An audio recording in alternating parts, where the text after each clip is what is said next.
خدارا مجھے ایک گنہگار انسان کے سوا کچھ تصور نہ فرمائیے گا۔ ہو سکتا ہے کہ صاحبزادی کی صحت یابی کی سرخروئی مجھے عنایت ہو جائے۔ سبحان اللہ، میاں صاحب آپ کا لب و لہجہ بتاتا ہے کہ اللہ نے آپ کو بہت کچھ دیا ہے۔ جسے عاجزی اور انکساری کی دولت مل جائے، اس سے زیادہ کون امیر ہو سکتا ہے؟ ورنہ یہاں تو 2 ٹکوں پہ اچھلنے والوں کی بہتات ہے۔ آپ کا قیام میرے لیے بڑی ڈھارس کی بات ہے۔ آپ یہاں قیام فرمائیں، میں آپ کا احسان مانوں گا۔ ویسے حضور کوئی نام تو ہوگا آپ کا؟ جی، آپ مجھے مسعود احمد کہہ سکتے ہیں۔ جس شے کی حاجت ہو ارشاد فرما دیجیے گا۔ شکریہ، مہرالنساء بیگم سے ملتے رہنے کی اجازت چاہتا ہوں۔ مجھے ان کے لیے بھائی کا درجہ دیا جائے اور حویلی کے اندرونی حصے میں داخل ہونے کی اجازت بھی۔ سب کو ہدایت مل جائے گی، آپ اطمینان رکھیں۔ مہرالنساء بیگم پر کسی بھی وقت کوئی خاص کیف طاری ہو مجھے ضرور اطلاع دیجیے گا۔ ویسے آپ چاہیں تو ابھی اس کا جائزہ لے سکتے ہیں۔ نور جہاں میری بھتیجی ہے اور مہر کے ساتھ رہتی ہے، اسے سب سے زیادہ مہر سے لگاؤ ہے، میں اسے بھی ہدایت کر دوں گا۔ ابھی کوئی توقف فرمائیے، بعد میں ان سے ملاقات کر لوں گا، میں نے کہا، اور شیخ صاحب اٹھ گئے۔ رخصتی الفاظ ادا کر کے وہ باہر نکل گئے اور میں احمقوں کی طرح دروازے کو دیکھتا رہ گیا۔ کیا میں اس سلسلے میں کچھ کر سکوں گا؟ مگر کیسے؟ میرا عمل کیا ہونا چاہیے؟ بابا فضل، میں نابینا ہوں، میں کچھ نہیں جانتا۔ آرام بڑی چیز ہے، منہ ڈھک کر سوئیے۔ میرے کانوں میں آواز ابھری اور میں اچھل پڑا۔ آواز اتنی صاف تھی کہ کوئی دھوکہ نہیں ہوا تھا، اور یہ آواز، میری نگاہ اس کمبل کی طرف اٹھ گئی۔ اس کمبل کا ان الفاظ سے گہرا تعلق تھا، مگر اس وقت پھر میرے ذہن میں ایک خیال آیا، اور اس طرح آیا کہ میں خود کو اس سے باز نہ رکھ سکا۔ میں نے کمرے کا دروازہ بند کیا اور کمبل کو بڑے احترام سے اٹھا کر مسحری کی طرف بڑھ گیا۔ مسحری پہ دراز ہو کر میں نے کمبل اوڑھ لیا۔ تاریکی پھیل گئی، سب کچھ نگاہوں سے اوجھل ہو گیا، مگر میں صبر و سکون سے لیٹا رہا۔ پھر اچانک میری نظروں میں روشنی کا ایک نقطہ ابھرا۔ یہ نقطہ رفتہ رفتہ پھیل رہا تھا۔ پھر احساس ہی نہ رہا کہ میں کہاں ہوں، کس حال میں ہوں۔ میرے اطراف میں تیز روشنی تھی، اور اس روشنی میں بہت کچھ دیکھ رہا تھا، سن رہا تھا، سمجھ رہا تھا۔ میرے ذہن کے دریچے کھلتے جا رہے تھے، اور ان دریچوں میں نہ جانے کیا کیا تھا۔ دروازہ زور زور سے پیٹا گیا تو میں جاگا اور آنکھیں پھاڑ کر چاروں طرف دیکھنے لگا۔ مہمان خانہ ہی تھا، میں مسحری پہ تھا، اور دروازہ مسلسل پیٹا جا رہا تھا۔ کمبل احترام سے طے کر کے میں نے ایک طرف رکھا اور اٹھ کر دروازہ کھول دیا۔ فتح محمد تھا۔ اماں، بھائی میاں، روٹی نہیں کھاؤ گے کیا؟ 1:30 بج رہا ہے۔ اماں گھوڑے بیچ کے سو گئے تھے کیا؟ نہیں فتح محمد، کھانا لے آئے ہو کیا؟ اماں کھانا لانے میں کون سی دیر لگے گی، ابھی لائے، فتح محمد نے کہا اور چلا گیا۔ میرا سر چکرا رہا تھا۔ جو کیفیت طاری ہوئی تھی وہ نیند نہیں تھی بلکہ کچھ اور تھا، اور اس میں جو کچھ بتایا گیا تھا اس نے مجھے اعتماد بخشا تھا۔ کھانے کے بعد فرصت تھی، کچھ دیر آرام کیا، پھر غسل کر کے لباس سلیقے سے پہنا۔ فراست کا دیا ہوا یہ لباس قیمتی تھا۔ مجھے وہ حلیہ بنانے کی اجازت نہیں دی گئی تھی جو درویشوں اور گوشہ نشینوں کا ہوتا ہے۔ کہا گیا تھا وہ روپ ہوتا ہے، بہروپ نہیں، اور روپ ملتا ہے، بنایا نہیں جاتا۔ جذب کی وہ منزل عمر ناتمام کی گرفت میں نہیں، ہاں کسی مرد حق کی نظر ہو جائے۔ سو جو بہروپ ہوتے ہیں وہ جھوٹے ہوتے ہیں، اور جھوٹ سے ہمیشہ خسارہ ہوتا ہے۔ سو دنیا تو دنیا داروں ہی کی طرح گزارنا بہتر ہے، اور بہروپ بننا گناہ ہے۔ تب میں نے سوچا کہ مجھے دوسرے لباس بھی درکار ہیں، اور میرے ہاتھ پاؤں مضبوط۔ کسی کے چھوٹے موٹے کام کے لیے اس کے در پہ جا پڑنا رزق حلال کا حصول تو نہیں۔ اس کے لیے بساط بھر محنت کرنی ہوتی ہے، لیکن ابھی کچھ ذمہ داریاں پوری کرنی ہیں۔ اس کے بعد یہ سوچوں گا کہ کیا کرنا چاہیے۔ شام کے 6 بجنے والے تھے۔ مہمان خانے سے نکلا اور حویلی کے باغ کی باہر دیکھتا رہا، اور درختوں کی آڑ میں دور نکل آیا۔ تب ایک برگد کا قدیم درخت نظر آیا جو کئی 100 سال پرانا ہوگا۔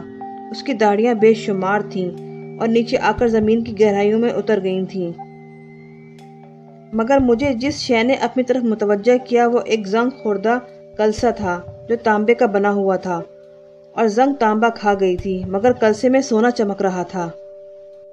کلسا چمکدار سونے کی گنیوں سے بھرا ہوا تھا، اور یہ مال تھا زمانہ قدیم کے ایک سود خور بنیے کا، جس نے ہر اچھے برے ذریعے سے اسے جمع کیا اور یہاں دفن کر دیا، مگر وہ اسے استعمال نہ کر سکا اور مر گیا، اور اب اسے کسی کی ملکیت بن جانا چاہیے مگر میری نہیں۔ نہ ہی میرے دل میں اس کی طمع پیدا ہوئی تھی، مگر میں نے پاؤں سے اس جگہ کو کریت کر دیکھا اور اندازہ ہو گیا کہ کلسا گہرائی میں ہے۔ پھر کچھ باتیں کرنے کی آوازیں سنائی دیں اور گردن گھوم گئی۔ وہ دونوں اسی طرف آ رہی تھیں اور زیادہ دور نہیں تھیں۔ میں نے انہیں پہچان لیا اور انہوں نے بھی مجھے، مگر وہ خود میری طرف بڑھائیں تھیں۔ اب مہرالنساء سانپ کی گرفت میں نہیں تھی۔ لو دیکھ لو، یہی ہیں، نور جہاں نے شوقی سے مسکرا کر کہا، اور مہرالنساء نے اسے ٹھوکا دیا۔ مجھے کیوں پیٹ رہی ہو؟ خود ہی تو دیکھنا چاہ رہی تھی۔ مگر کمال ہے، اس عمر میں فقیری، مجھے تو کچھ اور ہی لگتا ہے۔ کیوں جناب؟ شاہ صاحب آپ کچھ بتائیں گے؟ کیا بتاؤں؟ انہیں تو پہچان لیا ہوگا آپ نے، نور جہاں نے مہرالنساء کی طرف اشارہ کر کے کہا۔ جی ہاں۔ اس وقت ہم نے بھی آپ کو غور سے نہیں دیکھا تھا، مگر بعد میں آپ کی بڑی تعریفیں سنی۔ وہ تعریفیں سچ ہیں یا کوئی اور قصہ ہے؟ قصہ کیا ہو سکتا ہے؟ میں نے پوچھا۔ بس وہی کہ ایک محلے میں تھا ہمارا گھر، وہیں رہتا تھا ایک سوداگر، یعنی مثنوی زہر عشق یا پھر زیب النساء اور عاقل خان والا معاملہ۔ نور جہاں بہت تیز اور شوخ تھی۔ اتنی بے لگامی اچھی نہیں ہوتی نور جہاں، مہرالنساء نے واپس ہوتے ہوئے کہا۔ سنو تو، ارے رکو تو، نور جہاں نے کہا، مگر مہرالنساء تیزی سے آگے بڑھ گئی تھی۔ مجبوراً نور جہاں کو بھی اس کے پیچھے جانا پڑا۔ میں خاموشی سے ان دونوں کو جاتے ہوئے دیکھتا رہا اور دوبارہ اس وقت چونکا جب ایک درخت کے عقب میں سے تالیاں بجنے کی آوازیں سنی۔ دیکھا تو الیاس خان فتح محمد کے ساتھ نظر آئے اور درخت کے عقب سے نکل کے میرے پاس پہنچ گئے۔ سڑکوں پہ بھیک مانگنے والے بھی بعض اوقات بڑے ذہین نکل آتے ہیں، جیسے ہمارے شاہ صاحب، مگر تمہیں دیکھ کے تو اندازہ ہوتا ہے کہ نور جہاں سچ کہہ رہی تھی۔ میں نے الیاس خان صاحب کو دیکھا اور سلام کیا۔ اس شخص سے میں بھی راہ و رسم چاہتا تھا۔ جیتے رہو، جیتے رہو، ہمارا کیا جاتا ہے، الیاس خان مکاری سے بولا۔ سورج سے ہی شاطر آدمی معلوم ہوتا تھا۔ کیسے مزاج ہیں خان صاحب؟ میں نے پوچھا۔ میاں ہم تو سدا بہار ہیں، مگر تمہارا چکر ذرا سمجھانے والا ہے، الیاس خان صاحب نے معنی خیز نگاہوں سے مجھے دیکھ کر مسکراتے ہوئے کہا۔ میں سمجھا نہیں خان صاحب۔ خیر سمجھ تو سب گئے ہوگے، یہ دوسری بات ہے کہ بننے کی کوشش کر رہے ہو۔ مگر سنو، ہم تو یاروں کے یار ہیں، بڑے چکر چلا چکے ہیں، خود بھی جوانی کی عمر کا اندازہ ہے ہمیں۔ یہ عمر ایسے ہی کھیل کھیلنے کے لیے ہوتی ہے، مگر کسی سمجھدار کو رازدار بنا لینا اچھا ہوتا ہے۔ کیا چکر ہے جانے من؟ الیاس خان صاحب نے ایک آنکھ دبا کر مسکراتے ہوئے کہا، اور میں بھی مسکرا دیا۔ گو آپ کی باتیں واقعی میری سمجھ میں نہیں آئیں، لیکن سمجھنا چاہتا ہوں۔ ملی بھگت چل رہی ہے، کس سے؟ نور جہاں سے یا مہرالنساء سے؟ اوہ یہ بات ہے۔ نہیں خان صاحب، ایسی کوئی بات نہیں، آپ کا یہ خیال غلط ہے۔ دیکھو میاں، جب آدمی بہت زیادہ چالاک بننے کی کوشش کرے تو اگلے کو بھی غصہ آ سکتا ہے۔ اور پھر یہ تو تمہیں پتہ چل ہی گیا ہوگا فتح محمد سے۔ فتح محمد نے ہمیں بتایا تھا کہ تم ہمارے بارے میں پوچھ رہے تھے، تو یہ تو تمہیں معلوم ہو ہی گیا ہوگا کہ اس گھر میں ہماری رشتہ داری ہے۔ دور کی صحیح، مگر آتے ہیں، کھاتے پیتے ہیں، اور پھر بیچارے اپنے شیخ عبد القدوس اللہ میاں کی گائیں ہیں، بلکہ اللہ میاں کے بیل۔ 1 منٹ میں ہر ایک پہ اعتبار کر لیتے ہیں۔ ہمیں اندازہ ہے کہ ملی بھگت کی بات ہے اور کوئی کھیل کھیل رہے ہو۔ سورج سے تو فقیر نہیں معلوم ہوتے، حلیہ بگاڑنے سے کیا ہوتا ہے، تاڑنے والے قیامت کی نظر رکھتے ہیں۔ لیکن یاروں سے یاری کرنا زیادہ اچھا ہوتا ہے۔ یہ فتح محمد تو بابلہ ہے، کہنے لگا کہ خان صاحب ذرا شاہ جی سے بات چیت کر کے سٹے کا نمبر معلوم کریں، اس لیے مجھے پیچھے لگا آیا تھا۔ ہم نے تمہیں مہمان خانے میں دیکھا اور پھر اس طرف آتے ہوئے بھی، تب پتہ چلا کہ صاحبزادے کوئی دوسرا ہی کھیل کھیل رہے ہیں۔ رازدار بنا لو ہمیں، فائدہ ہی فائدہ ہوگا۔ میں بدستور مسکراتا رہا۔ میں نے کہا، خان صاحب سٹے کا نمبر معلوم کرنا چاہتے ہیں آپ؟ پہلے تو یہی سوچا تھا کہ فتح محمد کی بات پر یقین کر لیں، مگر اب جو کچھ سامنے آیا ہے وہ کچھ اور ہے۔ آپ سے اس کے علاوہ بھی کچھ باتیں کرنی ہیں مجھے خان صاحب۔ ابے دیکھا بھائی فتح، بھیا اپنی عمر سے اونچی اڑان اڑنے کی کوشش کر رہے تھے، لیکن ہم نے بھی اچھوں کے حوصلے پست کر دیے ہیں۔ چلو بولو کیا بات ہے، کیا قصہ ہے، ہو سکتا ہے کہ ہم کام آ ہی جائیں۔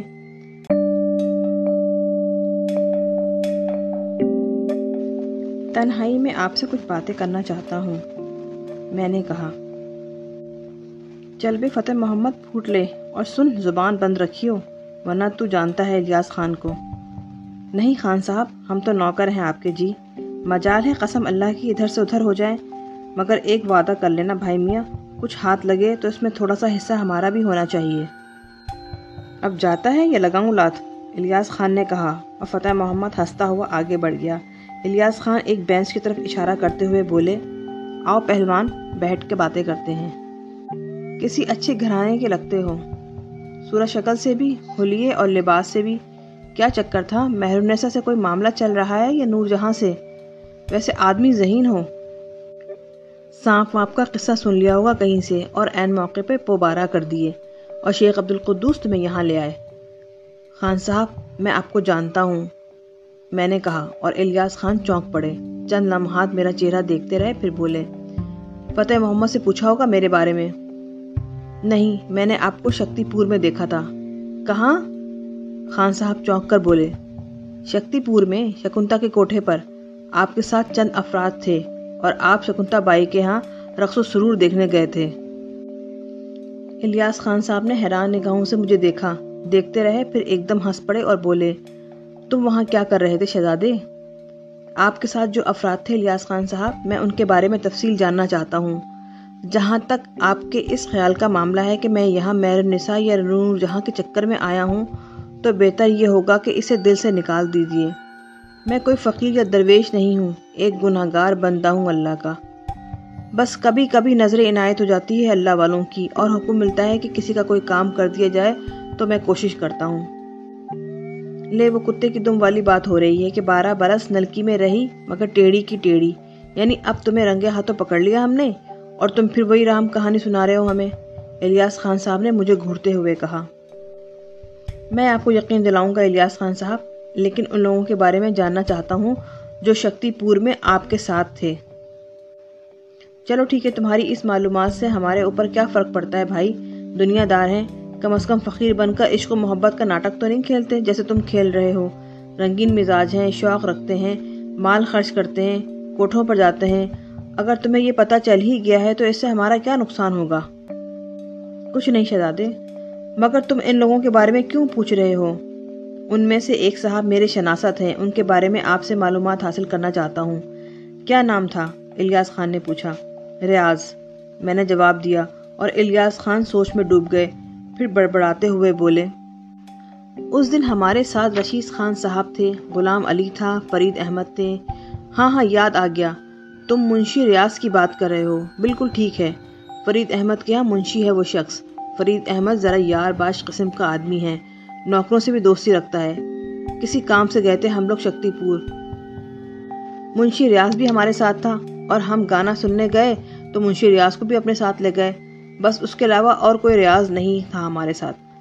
میرا دل دھڑکنے لگا، میں نے حسد بھرے لہجے میں پوچھا، کیا منشی ریاض صاحب فرید احمد کے ساتھ الہ آباد میں رہتے ہیں؟ ہاں بھائی، فرید احمد الہ آباد کا ایک بڑا کاروباری ہے، منشی ریاض بہت عرصے سے اس کے ساتھ کام کرتا ہے۔ آپ کو کچھ اور بھی معلوم ہے اس شخص کے بارے میں نے دھڑکتے دل سے پوچھا، اور الیاس خان مجھے گھورنے لگے۔ ابے عقل کی بات کرو بھائی، کسی آدمی کے منشی کے بارے میں اس سے زیادہ اور کیا جان سکتا ہوں؟ میرا مطلب ہے کہ منشی ریاض اس وقت بھی الہ آباد میں ہی ہیں۔ جب فرید احمد الہ آباد میں ہیں تو منشی ریاض الہ آباد میں کیوں نہ ہوں گے؟ مگر تمہارا اس شخص سے کیا تعلق ہے؟ میں گہری سانس لے کر خاموش ہو گیا۔ الیاس خان کہنے لگے، اچھا اب تو بتاؤ کہ قصہ کیا ہے؟ اگر کوئی قصہ ہے بھی خان صاحب تو آپ اس میں دلچسپی کیوں لے رہے ہیں؟ تمہارے بھلے کے لیے سمجھے، تمہارے بھلے کے لیے، ہو سکتا ہے ہم تمہارے کسی کام آ جائیں۔ ویسے سچ مجھ بتاؤ، یہ روپ بدلا ہے نا تم نے، یا کچھ اور بھی جانتے ہو؟ ان باتوں کو جانے دیجیے الیاس خان صاحب، آپ اپنی بات کیجیے۔ سٹے کا نمبر معلوم حاصل کرنا چاہتے ہیں آپ؟ چلو بیوقوف بنانا شروع کر دیا تم نے ہمیں، بتا سکتے ہو تم سٹے کا نمبر؟ الیاس خان نے پوچھا۔ نہیں، لیکن آپ کی خواہش پوری کر سکتا ہوں، میں نے جواب دیا، اور الیاس خان چونک پڑا۔ کیا مطلب؟ میں آپ کو سٹے سے حاصل ہونے والی رقم یہیں اور اسی جگہ دے سکتا ہوں، لیکن اس کے لیے ایک شرط ہوگی۔ الیاس خان نے کوئی جواب نہیں دیا، خاموشی سے مجھے گھورتا رہا۔ غالباً بات سمجھ میں نہیں آئی تھی۔ میں نے مسکرا کر کہا، سٹے کا نمبر معلوم کر کے ظاہر ہے آپ سٹہ کھیلیں گے، اس سے آپ کو رقم حاصل ہوگی، وہ سب اگر آپ کو یہی مل جائے تو کیا حرج ہے؟ کیا آسمان سے دولت برسے گی؟ الیاس خان نے کہا۔ نہیں، زمین سے حاصل ہوگی، لیکن الیاس خان صاحب آپ پر وہ دولت اس وقت حلال ہوگی جب آپ میرا بھی ایک کام کر دیں گے۔ الیاس خان صاحب عجیب نظروں سے مجھے دیکھنے لگے۔ میں نے پھر کہا، میں آپ کو ایک چھوٹا سا خزانہ دے رہا ہوں، لیکن اس کے بدلے میں جب آپ الہ آباد جائیں تو فرید احمد کے ہاں موجود منشی ریاض سے ملاقات کریں اور ان سے کہیں گے کہ ایک شخص کچھ عرصے کے بعد آپ سے ملنے آ رہا ہے، کہیں جانے کی ضرورت نہیں، اس شخص کا آپ سے ملنا بے حد ضروری ہے، آپ اس کا انتظار کریں۔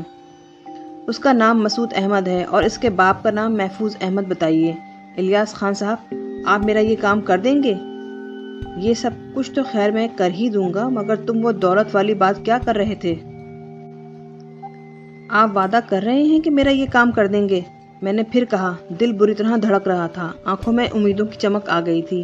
الیاس خان نے شانے ہلاتے ہوئے کہا، کر دیں گے بھائی، کر دیں گے، چلو وعدہ کرتے ہیں، مگر وہ بات ادھوری رہ گئی۔ دولت کی ضرورت ہے؟ کس کو نہیں ہوتی؟ الیاس خان نے کہا، تمہاری ضرورت برگد کے اس درخت کے اس حصے کو کھود کر پوری کی جا سکتی ہے جہاں وہ اس کی سب سے چوڑی داڑھی زمین میں پیوست ہو گئی ہے۔ کیا مطلب؟ میاں تانبے کا ایک کلسا گڑھا ہوا ہے جس میں سونے کی اشرفیاں بھری ہوئی ہیں، میں نے کہا۔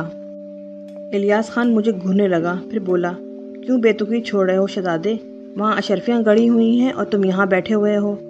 اس نے مذاق اڑانے والے انداز میں کہا، وہ تمہارے لیے ہیں، لیکن انہیں نکالنے کے لیے کوئی مناسب وقت کا تعین کرنا، اور پالو تو میری بات کا خیال رکھنا، سلے میں مجھے بس وہی چاہیے جو میں نے تم سے کہا ہے، اور گر نہ پاؤں تو، وہ بولا، مجھے اپنی پسند کے مطابق سزا دے لینا۔ کان کھول کر سن لو شہزادے، مجھے بیوقوف بنانے کی کوشش خطرناک ثابت ہوگی تمہارے لیے۔ میرا نام الیاس خان ہے، اس نے کہا، اور میں مسکرا دیا۔ پھر وہ چلا گیا۔ عشاء کی نماز کے بعد رات کا کھانا کھایا اور بستر پر دراز ہو گیا۔ دل کمبخت بڑی ظالم چیز ہوتی ہے، کچھ بھی ہو جائے یہ سرکشی ضرور کرتا ہے۔ الیاس خان کے مل جانے سے نہ جانے کیا کیا امنگیں جاگ اٹھی تھیں۔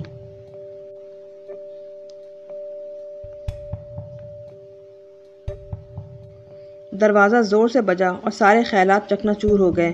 جلدی سے اٹھا اور دروازہ کھول دیا۔ بندو خان صاحب تھے، سلام کر کے بولے، وہ حضور اچھے نواب نے سلام کہا ہے۔